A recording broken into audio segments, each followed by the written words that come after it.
अब mail reproduction system जो होता है इसके अंदर 2 टेस्टिस होते हैं, 1 पीनस होता है और इसके अंदर क्या होता है कि मेल गैमेट जो होता है स्पर्म उसको प्रोड्यूस करता है मेल रिप्रोडक्शन सिस्टम। जबकि जो फीमेल रिप्रोडक्शन सिस्टम होता है इसके अंदर पेयर ऑफ ओवेरीज होता है और ये ओवम को रिप्रोड्यूस करते हैं।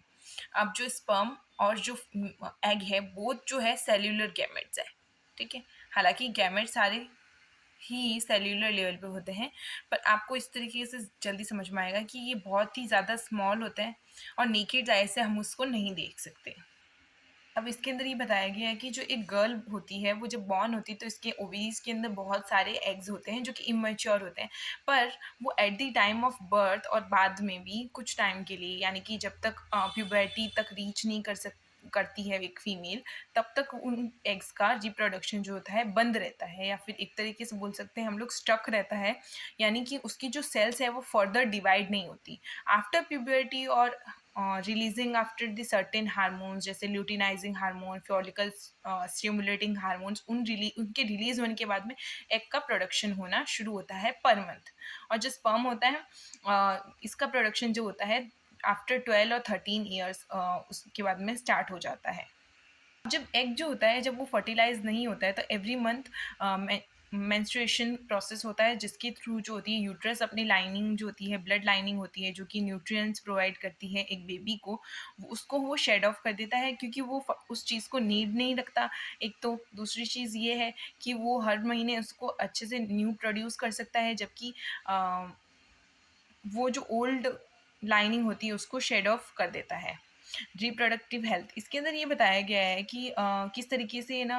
जो 13 और 14 इयर्स के स्टूडेंट्स होते हैं या फिर जो भी हमारे सिटीजन ऑफ इंडिया है, तो यहाँ पे क्या होता है कि उनको किस तरीके से रिप्रोडक्टिव हेल्थ के बारे में अवेयर करना चाहिए कि ये कितना इम्पॉर्टेंट टॉपिक है और इससे होने वाली जो डिजीज़ेस क्या क्या हो सकती है और किस तरीके से ये ह्यूमन काइंड के लिए ख़राब हो सकता है अगर उनको ये ना पता हो कि रिप्रोडक्टिव हेल्थ क्या होती है। एड्स, एचआईवी ये सब जो होते हैं, एसटीडी सेक्सुअल ट्रांसमिटेड डिजीजेस ये सब जो होते हैं ये प्रोडक्टिव रिप्रोडक्शन प्रोसेस के थ्रू ही फैलते हैं सबसे ज़्यादा। तो अगर उनको ये नहीं पता होगा तो उन्हें ये भी नहीं पता होगा कि किस तरीके से फैलता है, इन स्टिग्मा कितना ज़्यादा है इस चीज़ को लेकर के। ये सब चीज़ें उनको अवेयर होनी चाहिए। सेकेंड इज़ कि यहाँ पे बताया गया है कि जो फीमेल फीटस होता है उसको बहुत ज़्यादा मारा जाता है कुछ कुछ स्टेट्स के अंदर। तो ये बहुत ज़्यादा ज़रूरी है कि ये चीज़ बताना कि कितना ज़्यादा ज़रूरी है वो मेल एंड फीमेल बोथ का बैलेंस कितना ज़्यादा ज़रूरी है नेचर के अंदर। क्योंकि अगर कोई भी एक जेंडर होगा अगर वो नेचर के अंदर बहुत ज़्यादा हो जाएगा, बढ़ जाएगा, इंक्रीज़ हो जाएगा और एक जो जेंडर है बहुत ज़्यादा डिक्रीज़ हो जाएगा, तो ये एक तरह का अनबैलेंस क्रिएट करता है।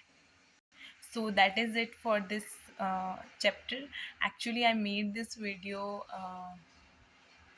in फटाफट, बट मैं कोशिश करूँगी नेक्स्ट टाइम से मैं बहुत अच्छे से डायग्राम्स बना के आप लोगों को ज़्यादा अच्छे से समझाऊँ। अभी मैंने कोशिश करी है कि मैं इसको बहुत जल्दी एक रिवाइज लेसन की तरह मैं इसको प्रिपेयर करूँ, और अदरवाइज़ मैं बहुत सारे वीडियोज़ इसको